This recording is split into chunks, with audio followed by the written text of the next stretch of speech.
नमस्कार, knocking-news.com में आपका स्वागत है। मैं हूं गिरिजेश वशिष्ठ। इस्माइल हानिया को मौत के घाट उतार दिया गया है। बहुत सारे अलग अलग तरह के जो एस्पियोनेज के या जासूसी ऑपरेशन ईरान के अंदर होते रहते हैं और अभी तक बड़े बड़े कांड ईरान ने अंजाम दिए हैं।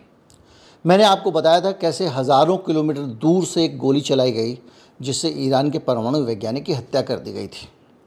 उसी तर्ज पर हानिया को मार डाला गया ईरान की राजधानी तेहरान के अंदर।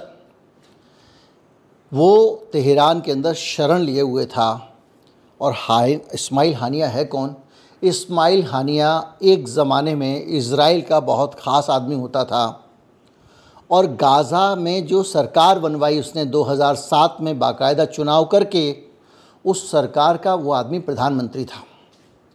इज़राइल की ये साजिश थी कि किस तरह से जो अलग अलग हिस्से हैं फ़िलिस्तीन के, उनके अलग अलग नेता बना दिया जाए। तो इस तरह से उनको दो हिस्सों में बांट दिया जाए। तो एक हिस्से में जिसमें ये हानिया था वो हो गया गाज़ा पट्टी, और वेस्टलैंड में जो है महमूद अब्बास प्रधानमंत्री हैं। तो ये दो देशों के दो प्रधानमंत्री इन्होंने बनाए और हानिया को इन्होंने रिकॉग्नाइज कर दिया प्रधानमंत्री के तौर पे। हानिया हमास का चीफ है, उनकी जो पॉलिटिकल विंग है उसका चीफ है। तो इसका एक और मतलब भी है और वो ये है कि ये हमास का नेता था। हमास को बढ़ावा देना, बड़ा करना, मदद करना शुरुआती दौर पे पश्चिमी फोर्सेस और इजराइल का ही काम हुआ करता था। तो अब इसकी हत्या क्यों की गई? हालांकि इसकी हत्या के पीछे मोसाद का हाथ बताया जा रहा है, लेकिन मोसाद ने और इजराइल की सरकार ने इससे इनकार कर दिया है। वो कह रहे हैं बहुत अच्छा हुआ पर हमने नहीं किया।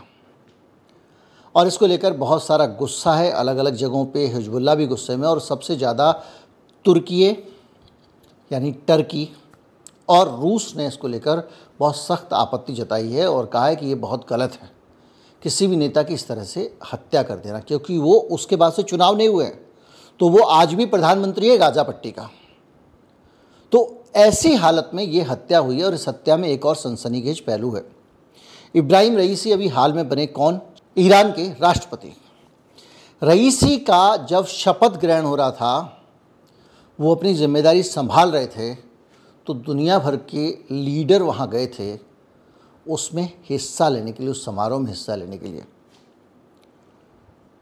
वहाँ पर हानिया भी था और भारत की तरफ से नितिन गडकरी भी थे। नितिन गडकरी हानिया से कुल 4-5 फुट की दूरी पर खड़े हुए थे। एक ग्रुप फोटोग्राफ खिंच रहा है जिसमें वो दिखाई दे रहे हैं। गडकरी ने अपने वहाँ जाने, शपथ ग्रहण और दूसरी चीज़ों को लेकर एक वीडियो भी बनाकर छोटा सा टीम नितिन गडकरी ने नितिन गडकरी के ट्विटर अकाउंट पर कल ही पोस्ट किया था, जिसमें बताया गया था कि वो ईरान में गए तो वहाँ क्या क्या हुआ। और इसी सिलसिले में हानिया तेहरान में था जहाँ उसकी हत्या कर दी गई। ये सारी चीज़ें बताती हैं कि किस तरह से पश्चिमी फोर्सेस और इजराइल खुलकर खेल रहा है। हाल ही में हानिया के 3 बेटों आमिर, हाजिम और मोहम्मद गाज़ा को मार डाला गया था और उसमें भी ये इजराइल का ही हाथ था। हिजबुल्लाह का जो टॉप लीडर है फौद शुक्र, उसने इस बात की आलोचना की है और उसने ये कहा है कि ये बहुत गलत हो रहा है, उसका जवाब हम देंगे। और आपको मालूम है कि किस तरह से किशोरों की हत्या हुई थी वगैरह वगैरह। हानिया की मुलाकात हाल में आयतुल्लाह खुमैनी जो सुप्रीम लीडर है ईरान के, उनसे भी मुलाकात हुई थी और नए बने प्रधानमंत्री से भी हुई थी। अगर आप गाज़ा पट्टी, इजराइल और आसपास के घटनाक्रम देखें तो हाल ही में गोलान हाइट वो इलाका है जिसको सीरिया से कब्जाया है इजराइल ने, और वहाँ अपनी फ़ौजें तैनात की हुई हैं। वहाँ रहने वाले लोग अपने आप को नहीं मानते कि वो इजराइल का हिस्सा है, लेकिन जब ये फ़ौजें तैयार की तो कुछ कॉलोनियाँ भी बसाई हैं। और मैंने आपको बताया था कि किस तरह से पूरा का पूरा दूसरे चैनल पे जो डिफेंस सिस्टम है इजराइल का वो ख़त्म हो चुका है। किस तरह से आयरन डोम को भेदना सभी ने सीख लिया है, और उसी आयरन डोम को भेदते हुए हिजबुल्लाह जो इजराइल के ऊपर एक देश है लेबनान, वहाँ उसके दक्षिणी हिस्से में रहता है, यानी इजराइल के बॉर्डर वाले हिस्से पे, और दुनिया का सबसे ताकतवर इंडिपेंडेंट संगठन है जो सरकार के पास नहीं है। उसके पास 1.5 लाख से ज़्यादा मिसाइल होने की बात तो इजराइल बोल रहा है, और ज़्यादा भी हो सकती हैं। उस हिजबुल्लाह ने ये रखा रह गया था इनका मिसाइल डिफेंस सिस्टम, जिसको ये आयरन डोम कहते हैं, और फुटबॉल मैदान पे मिसाइल गिराई, जिसमें 12 लोग मारे गए, कुछ बच्चे भी थे। हिजबुल्लाह के अलावा ईरान भी, हमास तो आपको पता ही है, जिस हमले के कारण पूरा बवाल हुआ उसमें 400 के करीब मिसाइल जो है वो छोड़ दी गई, आयरन डोम रखा रह गया। ईरान को जिस हवाई पट्टी को उड़ा था उसने उड़ा दिया। तो इन सब लोगों ने इसका तोड़ निकाल लिया है, किसका? आयरन डोम का।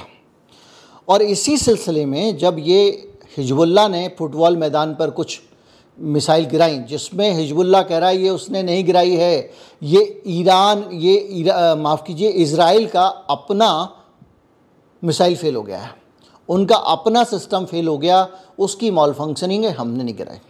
इजराइल कह रहा है हिजबुल्लाह ने गिराई।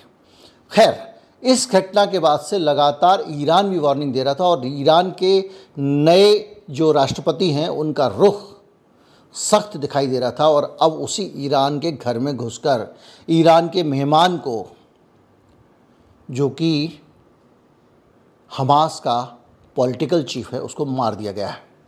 यानी ये हिस्सा फिर से और ज़्यादा टेंशन में आ गया और टेंस हो गया है। जाहिर बात है कि पहले से ही भारत सरकार चेतावनी जारी कर चुकी है कि वहाँ इजराइल के उस हिस्से में अगर आप हैं तो वहाँ से हट जाएं। ईरान के अंदर से भी लोगों को हटने को कहा जा रहा है। अब ये तनाव बढ़ने का मतलब ये है कि मैं आपको परसों भी बता चुका हूँ कि ये इजराइल एक ऐसा खतरा मोल ले रहा है जिसकी उसने कल्पना भी नहीं की है। एक पुरानी टेक्नोलॉजी आयरन डोम, उसके भरोसे वो सबसे पंगे ले रहा है, सबसे भिड़ जा रहा है। उसको पूरा भरोसा है कि मेरे ऊपर मिसाइल डालेंगे तो आयरन डोम रोक लेगा।